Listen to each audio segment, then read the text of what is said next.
Building an indie business in the center of venture capital. I am Alex Edmonds. People on the internet call me Supreme Rumham, and this is the Building an Indie Business podcast recorded in the Indie Business Studio. Alright, so today I'm going to be talking about why I am shutting down wannadog.com. I'm going to talk about how I messed up the product descriptions, product quality issues, the margins, SEO, and, things that I could have done. And there's also something on the horizon, which is why I kind of want to shut it down as well. So I might talk a little bit about that, but that's still ongoing and not 100% sure. So I don't know. All right, let's get into it. So I feel like I messed up when I used ChatGPT to write the product descriptions, which they did help me. ChatGPT did help me. I just feel like I wrote them, and then Google was like, "Oh yeah, you're gonna be penalized for using ChatGPT for SEO." And then that led me to getting hit really hard by one of their updates because my traffic was on the uptick, and then it was the helpful content update, and then my traffic never recovered. And I didn't just use chat GPT, copy and paste it, and that was it. I changed things around too, like maybe 70% of the content per product description was chat GPT written, but also I didn't just say, hey, write a product description for golden retriever coloring pages. I did write a product for golden retriever coloring pages, like how Don Draper would pitch a product or how Steve Jobs would pitch a product. So it wasn't just like something that other people were using and copy and pasting. It was unique, right? So that's kind of thing that was discouraging. Like I'm trying to make it look nice, and it wasn't there. Also, apparently there were product quality issues. So people had mentioned to me that there were too many black lines on the images for a coloring page. There's really nothing I could have done about that, except, I don't know, create the images myself, which that's way too much work, and I'll talk about why later. Yeah, I couldn't fix that, and even if I could, I had 100 products, and each product had 15 images. So back to simple math, BAIB. 100 products, 15 images. That's 15,000. No, 1,500 changes that I would have to make. So it was hard. And then it's low margin, right? So I spent $400 on Shopify for a year and all the other things that go with that. And then the highest product I'm selling is $4.99. I'd have to sell 80 to break even. I already did the math for that for the notes. It's in the notes. That's why I did it so fast. Yeah, so it's low margin.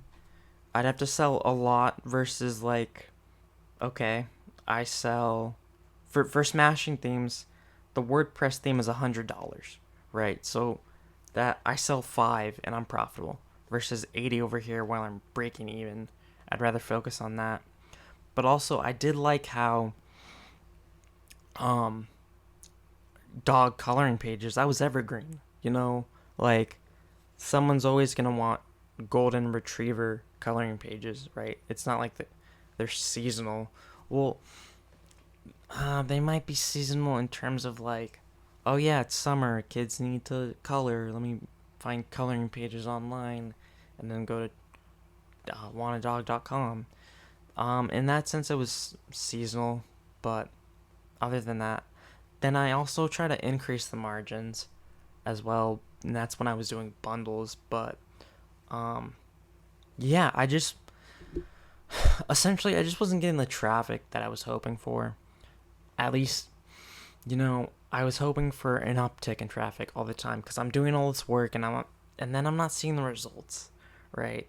So that was tough. It wasn't like, oh, 50 people visit this month, 60 people visit next month, 70 people the next month. It was just like, 100, 80, 75. It wasn't what I was expecting, especially in year two. In year one, I was just like, okay, grind, create pages, create images, and it will pay off. It really didn't. That didn't show. Um, if I was getting like, I said it before, if I was getting like 100 people a month on the website and people were buying things, um, I'd be okay. I'd still be into it. But, I'm not getting sales. I'm not getting much of anything. Look, for Q3, 3 people added to the cart, 1 reached checkout, no sessions converted. And then I have 242 people that went to the store, and that's down 23% from Q2. Like, I don't know what to do with that. And plus, I don't even think I touched the store in Q3. So, you would think it'd go up, but it didn't. Right. So, there's that. I don't know. And then mostly, like, honestly, if you really think about it, um, oh, yeah, it was just like, the reason why I started Want a Dog was because, um, I thought it would be very similar to arrow drawings in the sense of the work, right? So arrow drawings, all I really did was change around the product descriptions. I just improved them. Like I did all the SEO stuff. I made sure there were no pages that weren't 404 pages. I made sure there were internal links, just basic SEO stuff. And that worked. That created more traffic. You saw the uptick almost immediately, like within the first 3 months. I was like, okay, there's something there. Um, and then I was like, okay, I know SEO. I can do this again for myself. So I started Want a Dog. And I thought it was going to be the same thing. Like, oh, but even better. Even better because, from the start, everything is SEO optimized. Um, and that didn't happen. So that was discouraging. I was like, do I really know SEO at all? That made me question my abilities. And that was very sad for me. And then so one day I'm working on Want a Dog, and I'm like, you know, if I did something else, like if I actually learned web development for Smashing themes and learn how to build website themes, I'd actually be really good at that. So I kind of wanted to not work on it after that.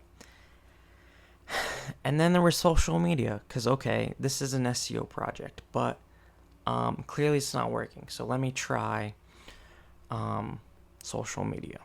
So I tried Pinterest, and Pinterest is it's like a search engine, but for images. And so I thought, okay, let me do that. Let me put a lot of effort into it. And it kind of went nowhere. Like, I was expecting to get clicks, especially because the way I did it was I did before and after. And the cover was like, oh, this really nice image of a dog, which catches your eye. And then you have the coloring page, which apparently isn't visually appealing, right?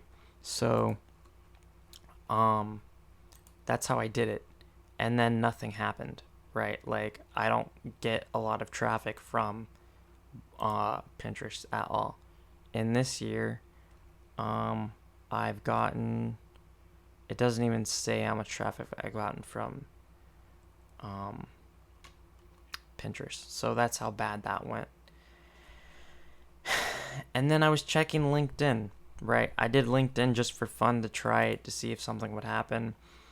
Um, and no one was clicking on the ads, right? Um, and I was basically taking like those carousels that they do, and I was taking all the images and making them into that. Um, and I did that on LinkedIn, and it got impressions, like 100 impressions, which is whatever. Um, but then I started promoting the podcast on LinkedIn, and I used some like copywriting tactics that I learned, but it wasn't anything special. Like it was nothing that would catch your eye. It was literally just text and a link maybe. People were clicking on that. Like my engagement rates, like yeah, I didn't have a lot of impressions in the first place. Like let's see. My last post last month had let's see how many impressions. Oh, 7 impressions but 2 clicks. Right. Let me see if I get one with more. 40 impressions. No, that is no clicks. That's awkward. 20 impressions. Um, 42 impressions, 2 engagements, 4.6 click through rate. 2 clicks. I don't even have a link to that one. I think I should start putting links. Here's an image one. Just an image, not a carousel. 68 impressions, 6 clicks. That's crazy. Yeah. So clearly, no one wants the product. Is the thing. Um, and then yeah, I could keep testing this and like just using it for content, seeing if people like using it for marketing, right? Just being like, hey, I have this product I want to sell, and here's my copywriting tactic that I'm trying to learn. Um, but I am in the process of buying a product. So I will work on that.